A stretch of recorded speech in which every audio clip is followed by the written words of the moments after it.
दोस्तों आज हम लोग डीएनए बारकोडिंग लैब में आए थे। बेसिकली डीसीबी बायोलॉजी ये क्लास नीट और आइजर ये दो एग्जाम्स को हमेशा टारगेट रखता है। ओके, उसके बारे में मैं आपको एक छोटी सी स्टोरी बताता हूं कि एक आई स्क्वायर आईटी बोल के एक इंस्टीट्यूट है जिन्होंने मतलब हमारे इंडिया के लिए सबसे पहला सुपर कंप्यूटर बनाया था। और जो भटकर सर जो है जिन्होंने पहली बार वो सुपर कंप्यूटर बनाया था, उनकी इंस्टीट्यूट में एक कंपटीशन रखा गया था और वो नेशनल कंपटीशन था रिसर्च के लिए। और मैं उस टाइम पे ग्रेजुएशन को था, तो पहली बार मैं उस इंस्टीट्यूट में गया था। वहां पे जाने के बाद हमारे साथ जो जो चीजें हुई है ना, वो कंपटीशन में जाने के बाद और वहां पे हमने जो चीजें ऑब्जर्व की, तो वहां पे हम लोग हमेशा बैक बेंचर बन के ही रहते थे, क्योंकि पूरे देश से बच्चे आए थे वहां पे और सब लोग बहुत बहुत अच्छा रिसर्च करके वहां पे आए थे। और हम लोग एक साधारण शहर से, जैसे हमारा शहर, वो बच्चे जिस शहर से आए थे उससे तो बहुत छोटा था और हमारा कॉलेज उसमें से भी बहुत छोटा था। तो हम लोग वो पूरे लेक्चर्स को सुनते थे सबसे पीछे वाले चेयर्स पे बैठ के। तो हम लोग जब चेयर्स पे बैठते थे तो लास्ट में एक ऐसा बंदा था हमारे साथ बैठा हुआ जिसके पैरों में, आजकल वो चप्पल हम लोगों को दिखती भी नहीं लेकिन उस टाइम पे बहुत चलती थी, पैरागॉन की चप्पल थी। और उसका जो जीन्स का ये जो था नीचे का, वो पूरा फटा हुआ रहता था। एक जमाना था कि थोड़ा सा ज्यादा बॉटम रहता था और वो जीन्स फटती थी। ऐसा एक बंदा, मतलब ऐसा आपको लगेगा कि कोई कलर विलर काम का करने वाला बंदा है, वो हमारे बाजू में बैठता था। सारे लेक्चर्स जो थे वो इंग्लिश में रहते थे और जब भी वो लोग कुछ बोलते थे और कुछ जोक होता था तो ये बंदा हंसता था। और मेरा एक दोस्त था, वो हमेशा मुझे कहता था पूरे लेक्चर्स में कि यार ये इसको पागल को क्या समझ में आ रहा होगा, ये बहुत हंसता है।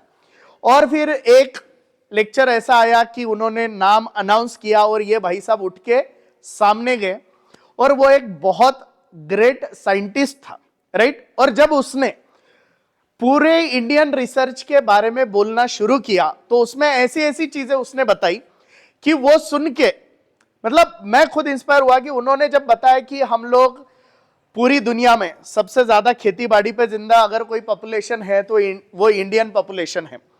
हमारे यहाँ पे खेती पे रिसर्च होता है, बहुत सारी चीजें होती है, लेकिन इन सबके पेटेंट किसी और देश के हैं। जैसे आज हम लोग ये इंस्टीट्यूट में आए, हमने डीएनए सीक्वेंसिंग का मशीन देखा, हमने बायोसेफ्टी कैबिनेट देखा, हमने पीसीआर मशीन देखे, हमने आरटीपीसीआर देखा। और ये सारी चीजें हमने कहां से खरीदी, तो ये सारी चीजें मेड इन चाइना थी। और जब मैं ये सब देखता हूं तो सच में एक एक ट्रू इंडियन बोल के मेरे को हमेशा दर्द रहता है कि यार हमारे यहाँ पे उतना अच्छा रिसर्च नहीं होता। और बेसिकली बेटा, दुनिया का सबसे बड़ा मार्केट अगर कोई है तो वो इंडिया है, लेकिन सबसे कम रिसर्च, सबसे कम पेटेंट अगर कहीं पे है तो वो इंडिया में है। नो डाउट हमें बहुत अच्छा डॉक्टर बनना है, लेकिन हमारे देश को डॉक्टर्स के साथ साथ बहुत अच्छे साइंटिस्ट की बहुत ज्यादा जरूरत है।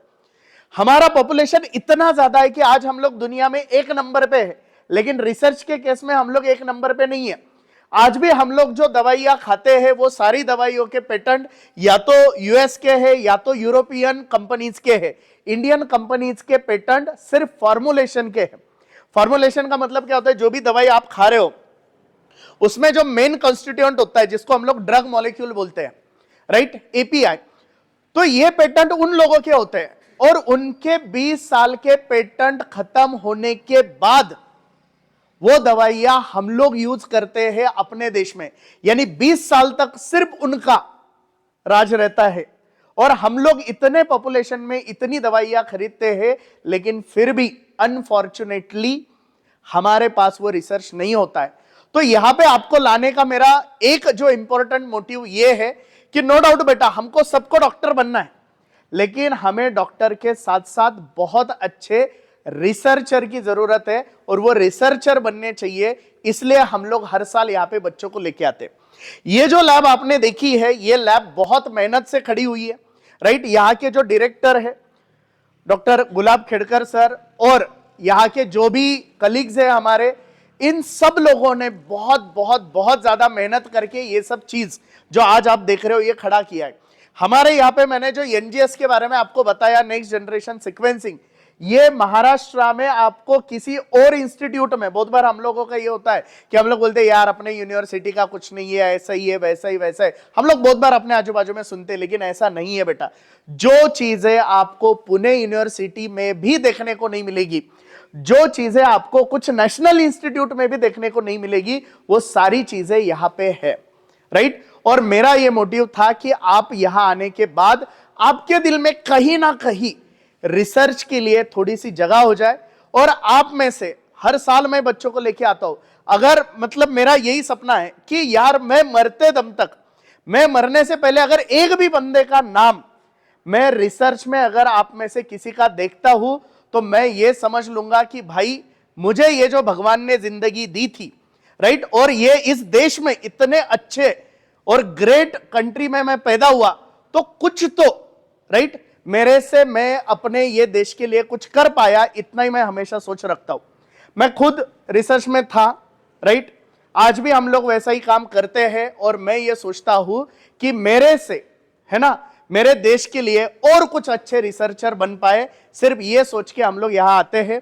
तो होपफुली आपने ये पूरा सेशन बहुत अच्छे से एंजॉय किया होगा। मैंने आपको हर चीज बहुत अच्छे से एक्सप्लेन करने की कोशिश की। हमने दोनों चीजों का ध्यान इसमें रखा।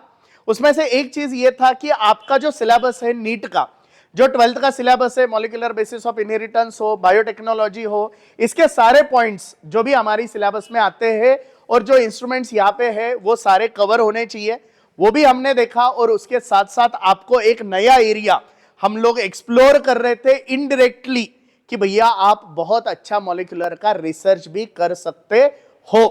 तो होपफुली आपने एंजॉय किया होगा, और आने वाले समय में कभी ना कभी आप मुझे पहचानो या ना पहचानो, लेकिन आप एक अच्छे रिसर्चर बने रहो, राइट, और इस देश का कुछ ना कुछ भला आपके हाथों से हो, इतना ही मेरा सपना है। ओके, तो थैंक यू वेरी मच। आपने इतना अच्छा सेशन ही अटेंड किया, थैंक यू।